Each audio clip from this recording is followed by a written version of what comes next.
बिस्मिल्लाहिर्रहमानिर्रहीम वबिही नस्तईन अम्मा बाद। मुअज़्ज़ज़ नाज़रीन किराम, सामिईन इज़ाम, पबजी गेम के बारे में ये सवाल किया गया है कि पबजी गेम खेलना जायज़ है या नहीं।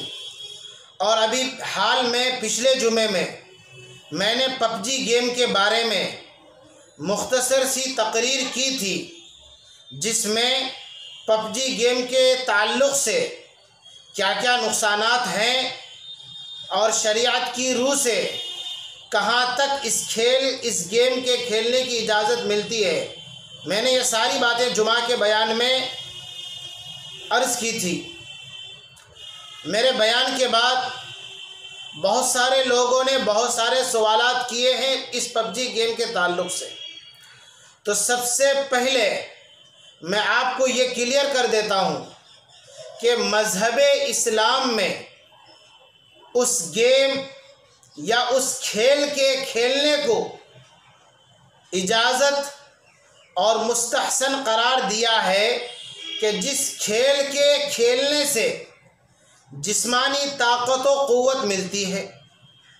आप ले लीजिए, मज़हब इस्लाम में जितने खेल खेले गए हैं, खैरुल कुरून के ज़माने में आप देख लीजिए, आप तारीख़ का मुताला कर लीजिए, तो आपको वो तमाम खेल मिलेंगे कि जिस खेल के खेलने से इंसान को जिस्मानी ताकत व क़ुव्वत और बदन में चाशनी मिलती है। तो इससे ये पता चलता है कि हर वो खेल कि जिसमें जिस्मानी ताकत व क़ुव्वत है, उस खेल के खेलने की इजाज़त मज़हब इस्लाम में है। लेकिन ये शर्त ज़रूर है कि वो खेल अगर उससे जिस्मानी ताकत व क़ुव्वत तो मिलती है, लेकिन अगर उसमें जुआ है, नाजायज़ शराइत हैं, फिर वो खेल दुरुस्त नहीं है।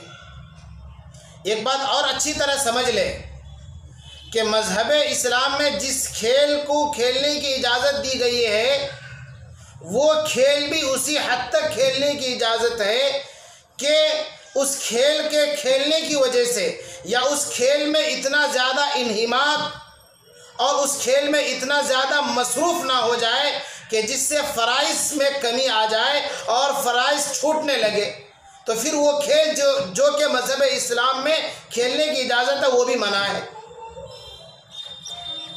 अब पबजी गेम के बारे में आइए। मैं अपने तमाम नाज़रीन से या मुझसे जितने लोगों ने सवाल किया है, इन तमाम लोगों से मैं ये सवाल करना चाहता हूँ कि आप ये बताएं कि क्या पबजी गेम के खेलने से इंसान को जिस्मानी ताकत व क़ुव्वत मिलती है या नहीं। अगर आप जवाब देते हैं कि नहीं, इस खेल के खेलने से कोई जिस्मानी ताकत नहीं मिलती है, और सच भी यही है कि इस गेम के खेलने से कोई ताकत नहीं मिलती है, तो जब जिस गेम के खेलने से कोई ताकत नहीं मिलती है, तो फिर उस गेम का खेलना फजूल है, लायानी है और अपने वक्त को तबाह और ज़ाय करना है।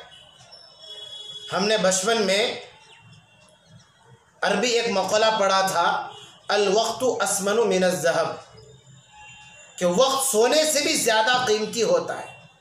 और बिल्कुल जब बगदादी कायदा हमें उस्ताद पढ़ा रहे थे और साथ में जो उर्दू का कायदा पढ़ाया जाता है, उसमें एक जुमला पढ़ाया गया था कि गया वक्त फिर हाथ आता नहीं, यानी जो वक्त निकल गया वो क़यामत तक लौटकर आने वाला नहीं है। तो बहरहाल वक्त ये बहुत कीमती चीज़ है।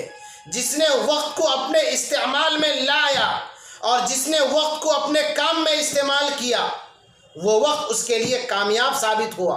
और जिसने अपने वक्त को तबाह कर दिया, बर्बाद कर दिया, ज़िंदगी भर उस वक्त के लिए वो अफसोस करता रह जाएगा, दोबारा वो वक्त, वो फुर्सत नहीं मिलेगी उसे। बहरहाल पबजी गेम के खेलने से वक्त का ज़िया है। दूसरी बात, इसमें कोई जिस्मानी ताकत और क़ुव्वत नहीं मिलती है। तीसरी बात, इंसान ज़हनी दबाव का शिकार हो जाता है। लिहाजा इन तीन चीज़ों की वजह से पबजी गेम का खेलना दुरुस्त नहीं है और हमें मुअतबर ज़राए से ये ख़बर मिली है और हमारे इसी कटिहार में एक वाक़या ये पेश आया है कि पबजी गेम के खेलने में इतना नशा है कि बाप ने मना किया अपने बेटे को, तो बेटे ने गुस्से में आकर के अपने बाप को मार डाला। ये गेम का सिला है, इतना ज़्यादा नशा है इस गेम में।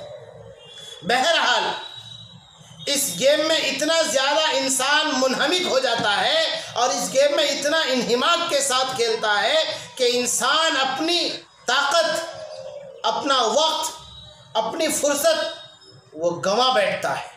इसलिए पबजी गेम का खेलना दुरुस्त नहीं है। इस गेम के खेलने से अच्छे नताइज नहीं आए।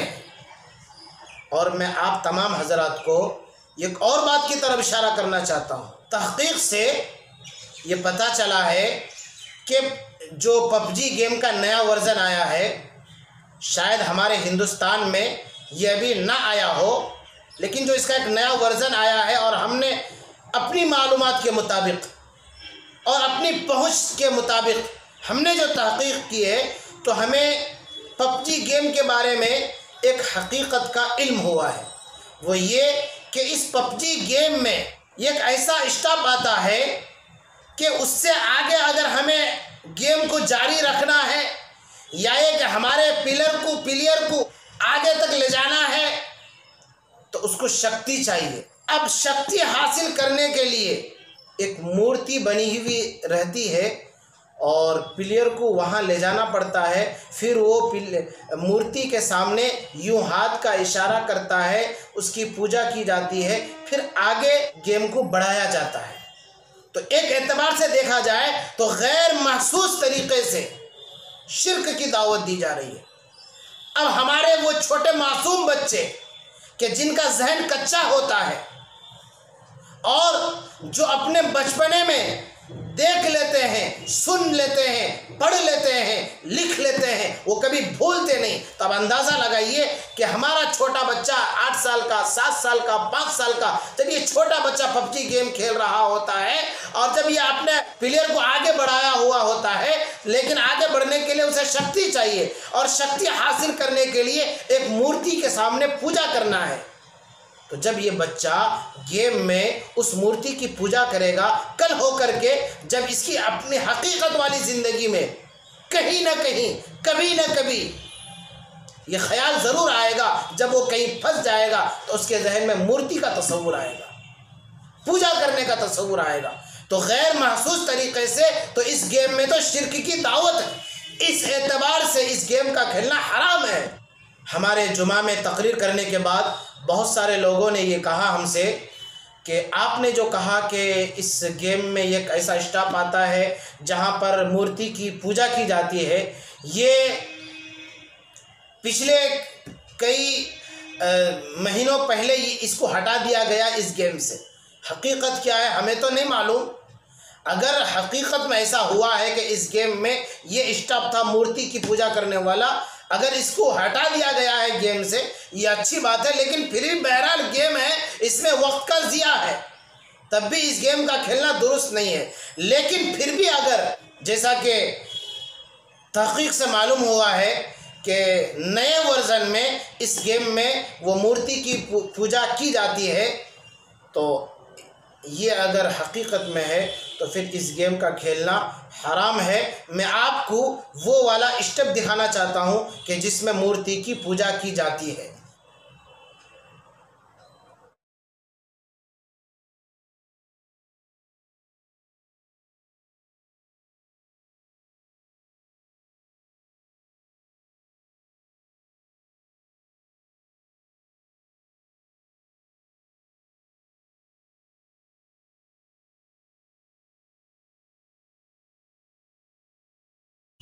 तो आपने देख लिया कि इस गेम में एक मूर्ति है, उस मूर्ति की पूजा की जाती है, फिर आगे बढ़ा जाता है।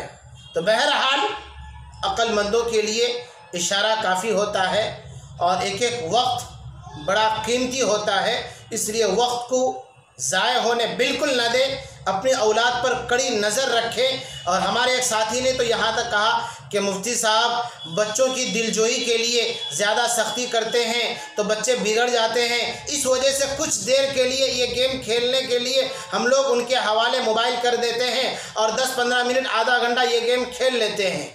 तो मैं इससे बिल्कुल मुत्तफ़िक़ नहीं हूँ, बिल्कुल मुत्तफ़िक़ नहीं। इसलिए कि अगर आपका बच्चा बोर हो जाता है, आप इस्लामी तालीम सिखाइए, आप फ़ज़ाइल आमाल के हिकायत सहाबा जो वाक़ियात हैं वो क़िस्से कहानियाँ सुनाइए। कुरान पाक में हज़ारों वाक़ियात मौजूद हैं, अब उन वाक़ियात को सुनाइए। आप अपने बच्चे का जहन इस्लामी बनाइए, आप अपनी औलाद का जहन दीनी बनाइए, कुरान पाक सुनाइए। आखिर मोबाइल में कलाम पाक की तिलावत भी है, उलमाए किराम के बयानात तकरीर भी हैं, ये सुनाएं, आदत डालें। बहरहाल दिलजोई के लिए या टाइम पास के लिए इस तरह का गेम खेलना कि जिस गेम के खेलने से इंसान को न जिस्मानी फ़ायदा है, न दीनी फ़ायदा है, न दुनियावी फ़ायदा है, बल्कि वक्त का ज़िया है। और दूसरी बात ये कि कहीं ना कहीं इस गेम में शिर्क की दावत है, इसलिए ऐसे गेम से ख़ुद को भी बचना चाहिए और अपनी औलाद को भी बचाना चाहिए। मैं उम्मीद करता हूँ कि तमाम सामिईन को ये बात अच्छी तरह समझ में आ गई होगी कि इस गेम के खेलने से क्या नुकसानात हैं। अल्लाह तबारक व तआला हम तमाम को अमल करने की तौफीक अता फ़रमाए। वस्सलामु अलैकुम व रहमतुल्लाहि व बरकातुहू।